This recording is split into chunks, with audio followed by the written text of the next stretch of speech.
comentarios de hoy nos toca Efesios y vamos a hablar un poquito de eso, nada más. No me voy a tardar mucho y vamos a hablar esta noche. Yo creo que ya han tenido suficiente. Vamos al libro de Efesios.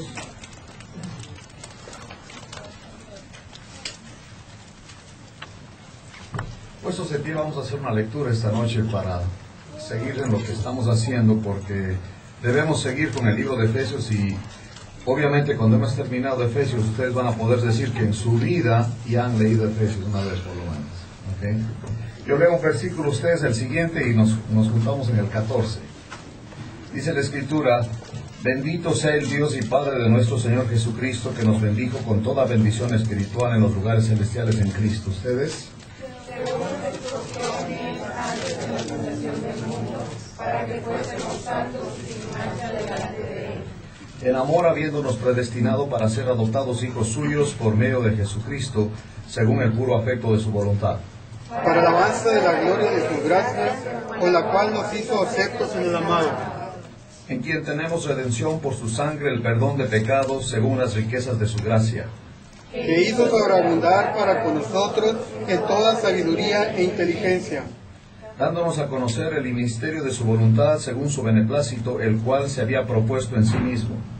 Que reunir todas las cosas en Cristo, en la dispensación del cumplimiento de los tiempos, así las que están en los cielos como las que están en la tierra. En él asimismo tuvimos herencia, habiendo sido predestinados conforme al propósito del que hace todas las cosas según el designio de su voluntad.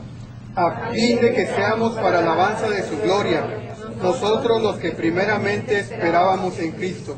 En él también vosotros, habiendo oído la palabra de verdad del evangelio de vuestra salvación, y habiendo creído en él, fuisteis sellados con el Espíritu Santo de la promesa, que es las arras de nuestra herencia hasta la redención de la posesión adquirida para alabanza de su gloria. Tomen asiento, por favor. Solamente un dato que es muy importante en lo que vamos a estudiar en estos domingos que viene, y espero que se normalice el asunto. En 1 Corintios capítulo 2, aquí Pablo haga de cuenta que nos mete a nosotros en lo que tiene que ver con las bendiciones espirituales.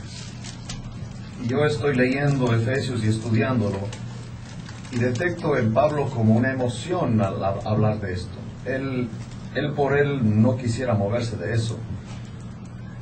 Nosotros regularmente estamos enfocados en cosas terrenas, pero para él hablar de esto es maravilloso. El punto es que comienza en el versículo 3 diciendo: bendito sea el Dios y Padre de nuestro Señor Jesucristo. Y ese término que él usa para describir al Padre, dice bendito, es una exaltación que no hay otra más grande. Es una manera de levantarle a Dios con una emoción, con un gozo, con un conocimiento de Él, que no hay otro término más arriba que ese. No hay otra manera de expresarse de Él. Y aquí en 1 Corintios, el capítulo 2, miren lo que Él dice. En el versículo 9. Esto es posible solamente por el Espíritu Santo. No hay ningún hombre que puede meterte y enseñarte todas estas maravillas de las bendiciones espirituales que tenemos, a menos que el Espíritu Santo te abra los ojos. El Señor Jesucristo, cuando estuvo aquí en la tierra, Él hablaba de esas cosas a los discípulos y a la gente que le oía, pero no le entendían nada. Y uno ve el diálogo que Él tuvo en el Evangelio de Juan, por ejemplo, con Nicodemo, con la samaritana. En cada vez que Él estaba hablando con alguien, todos estaban oyendo los términos terrenos, pero no estaban mirando que el Señor se refería a lo espiritual, a lo celestial. Y dice aquí en el versículo 9, 1 Corintios 2:9, antes bien, como está escrito, cosas que ojo que no vio, ni oído oyó, ni han subido en corazón de hombre, son las que Dios ha preparado para los que le aman. Si estos asuntos no tienen que ver con este reino terreno, lo que vamos a ver nosotros en Efesios, del versículo 3 en adelante, todas las bendiciones que ya tenemos, nos ubican en nuestra posición celestial. Es como si Él quiere llevarnos para que nos veamos como Dios nos ve, y una vez entendiendo eso, bajar a vivir con los demás mortales. Una persona que ya entiende quién es en Cristo, su vida aquí en la tierra es muy diferente. Dice Él aquí, Esto no es invento humano, esto no es por deducción humana. Si ven conmigo en Juan 3, ahí el Señor Jesucristo, a Nicodemo, que era un rabí también, y de hecho él se puso al mismo nivel que Cristo cuando le dice, nosotros sabemos, como diciendo, tú eres rabí y yo soy rabí y nosotros sabemos. Pero el Señor le dio una que le mostró que realmente él no sabe. Dice en el versículo 10, 3:10 del libro de Juan, el Evangelio de Juan, dice, respondió Jesús y le dijo, ¿eres tú maestro de Israel? Tú eres maestro de Israel y no sabes esto. Es como decirle, tú estás enseñando y no sabes una de kinder, Nicodemo, una básica. Y luego en el 12 dice, si os he dicho cosas terrenales, ¿y qué? ¿Y no me crees? ¿Cómo creeréis si os dijere las celestiales? En otras palabras, no voy a poder decirte las celestiales porque ni siquiera me crees las cosas terrenales que te digo.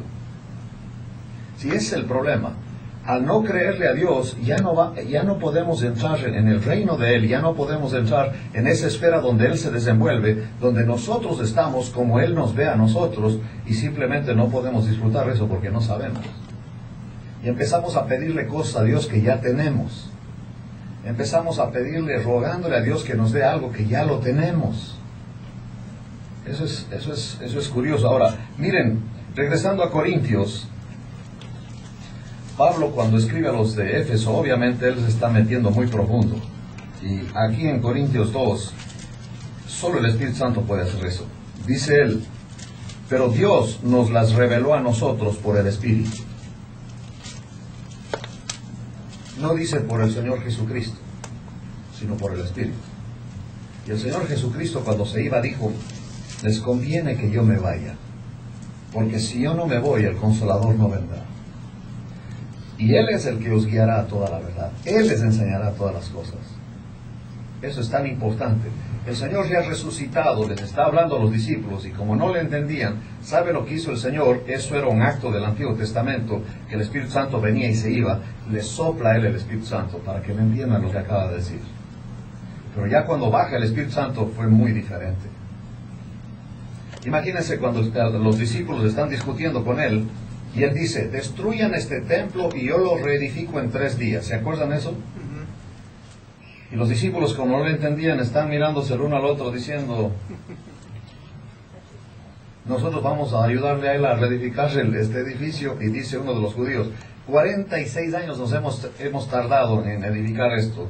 Y tú dices que en 3 días lo vuelves a hacer. 60 años más tarde, cuando escribe Juan el Evangelio, él pone una notita al lado del comentario de Jesús. ¿Y sabe cuál fue la nota de él? Dijo, se refería a su cuerpo. Cosa que hace 60 años, cuando el Señor lo dijo, ellos no le entendían nada. Tú puedes leer la Escritura y pasar por la Escritura y no entender nada, pasarte toda la vida. Puedes oír predicadores que te explican muy bonito, que te hacen llorar, y sí, sales emocionado, pero no te dura sino hasta la puerta la emoción. Esto es un asunto espiritual, y esto es un asunto de que el Señor te muestre todo lo que ya tienes en este reino que es de Él, donde Él manda. Y dice aquí, Dios nos las reveló a nosotros por el Espíritu, porque el Espíritu todo lo escudriña. Si yo te pongo aquí una canasta o lo que fuera con un montón de joyas y te digo que ahí dentro hay una joya que cuesta millones de pesos, te aseguro que tú te metes a rebuscarlo y no la encuentras y te llevas una que no sirve. Pero si metes a un joyero que sabe de joyas, él sí agarra la que realmente es importante. El único que puede hacer eso es el Espíritu Santo. Al escudriñar, Él te muestra y te dice, ver, agarra esa porque esa es. Él sabe. Y nosotros necesitamos eso. Yo recuerdo que mi esposa en su anillo de compromiso de uno de los primeros que le di, se le perdió la piedrita. Una piedrita que no se veía, se necesitaba una lupa para verla. Porque yo no tenía dinero para comprarle un anillo así costoso. Y ella me dice, ¿sabes que se me perdió la piedra? No hay problema. Y voy con un amigo mío que es joyero. Le digo, oye, necesito un anillo con un diamante. Y él me da uno. Y yo hago una pregunta bien sonsa. Porque así somos cuando no sabemos. Y yo le digo, ¿y estás seguro que es diamante? Mi amigo no dijo nada, solamente me quedó mirando como diciendo, ¿de qué estás hablando? Si él sabe, él no me va a dar a mí algo que no es verdadero. Pero yo, como no sé, hice una pregunta tonta. Absolutamente que sí es. Sí es un diamante. Pero él no me contestó, solo me quedó mirando como diciendo, o sea que estás dudando de mí o cómo es la cosa. ¿Ve el punto aquí? Nosotros nos acercamos a Dios y le pedimos algo a Él, y el Señor te queda mirando, dice, me estás pidiendo algo que ya te di, y tú ni siquiera sabes que ya lo tienes. Ese es el problema.